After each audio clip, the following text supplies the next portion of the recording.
السلام علیکم ناظرین، امید کرتا ہوں اب سب خیریت سے ہوں گے۔ اس چینل میں آپ کو اسلام سے متعلق مختلف قسم کی ویڈیوز دیکھنے کو ملے گی۔ یہ چینل بچوں، بڑوں، بوڑھوں، ہر عمر کے لوگوں کے لیے مفید ہے، جو آپ کی معلومات میں اضافہ بھی کرے گا اور آپ کی اصلاح بھی۔ اس لیے اس چینل کو سبسکرائب کریں اور آگے اپنے دوسرے دوستوں، رشتہ داروں تک پہنچائیں۔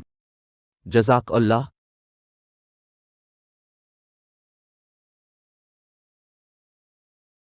بعض اوقات انسان جانے انجانے میں ایسے افعال کر گزرتا ہے جن کے نتائج بہت بھیانک اور ہولنک ہوتے ہیں۔ جب نتائج کا سامنا کرنا پڑتا ہے تو انسان کو عقل آتی ہے۔ چڑیا ایک چھوٹا سا پرندہ ہے، کوئی تصور بھی نہیں کر سکتا کہ یہ کسی سے اپنا انتقام لے گی، لیکن یہ لگ بھگ 1960-65 کی بات ہے۔ بالخصوص دیہی اور نواحی علاقے بہت زیادہ پسماندہ تھے، اس لیے رات ہوتے ہی تاریکی کا راج ہوتا، یعنی راتیں روشن تو نہ تھیں لیکن لوگوں کے دل محبت و ہمدردی کے نور سے منور تھے۔ لوگ بہت ملنسار تھے، ایک دوسرے کے دکھ درد بانٹنے میں دلی اطمینان و سکون محسوس کرتے تھے۔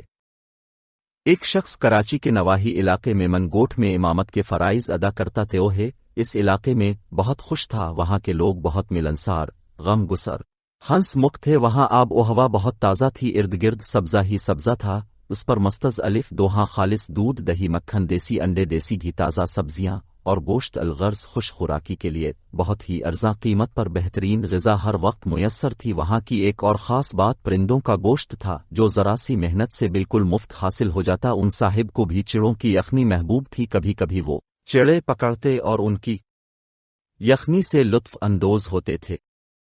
چڑے پکڑنے کے لیے اسے کوئی خاص محنت نہ کرنی پڑتی، کیونکہ اس شخص کا کمرہ چڑیاں پکڑنے کے لیے نہایت موزوں تھا۔ وہ اپنی دہلیز پر بہت سے دانے گرا دیتا، جب چڑیاں دانے چگنے میں مصروف ہوتیں تو یہ اچانک دروازہ بند کر دیتا اور اندر جا کر انہیں پکڑ لیتا۔ ایک دن اس نے اسی ترکیب پر عمل کرتے ہوئے بہت ساری چڑیوں کو کمرے کے اندر دھکیل کر کمرہ بند کر دیا۔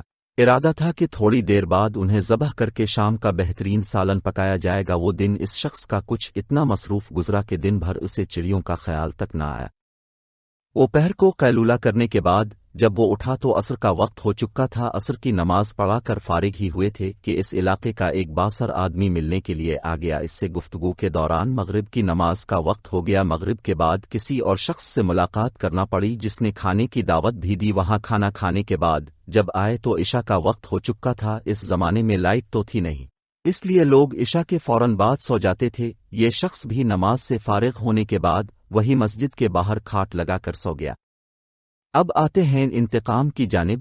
عشاء کی نماز کی ادائیگی کے بعد وہ شخص سو گیا۔ آدھی رات کو اٹھا، انتہائی گھبراہٹ، وحشت کا عالم، ہر سو سناٹا، چاند کی کوئی روشنی نہیں، اندھیرا ہی اندھیرا۔ وہ شخص بار بار تھوک رہا تھا، ایسا محسوس ہو رہا تھا کہ وہ خون تھوک رہا ہے۔ جب خوف اور وحشت پر قابو نہ پا سکا تو اس نے فوری ایک فیصلہ کیا اور وہی سے اونچی اونچی آوازیں دے کر بستی کے لوگوں کو بلانے لگا۔ بستی کے چند افراد آئے، وہ حیران و پریشان تھے، آخر معاملہ کیا ہے؟ آدھی رات کو ہمیں کیوں بلایا گیا ہے؟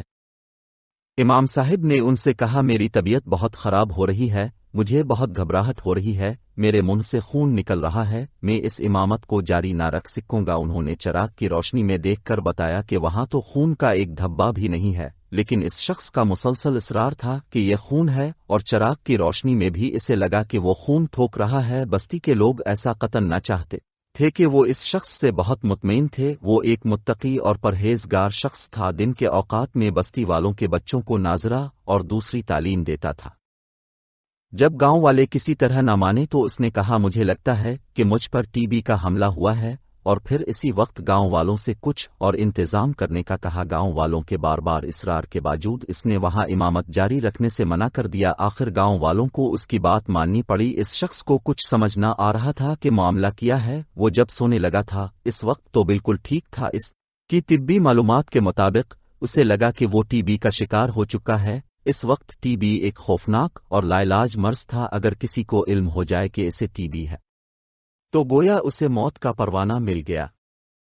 خاص کر کمزور مالی حالت والوں کے لیے یہ واقعی موت کا پروانہ ہی تھا۔ اس شخص کی آواز قبر سے آتی معلوم ہوتی تھی۔ بہرحال جیسے تیسے کر کے صبح ہوئی۔ اسی بے چینی میں صبح ہوتے ہی اس نے اپنا کمرہ کھولا، اپنا سامان لیا تو وہاں پورے دن کی بھوکی پیاسی بے چین چڑیاں باہر نکلے، لیکن گر و پیش سے مکمل بے خبر یہ بے چین شخص سب سے پہلے اسپتال گیا، اپنا چیک اپ کروایا۔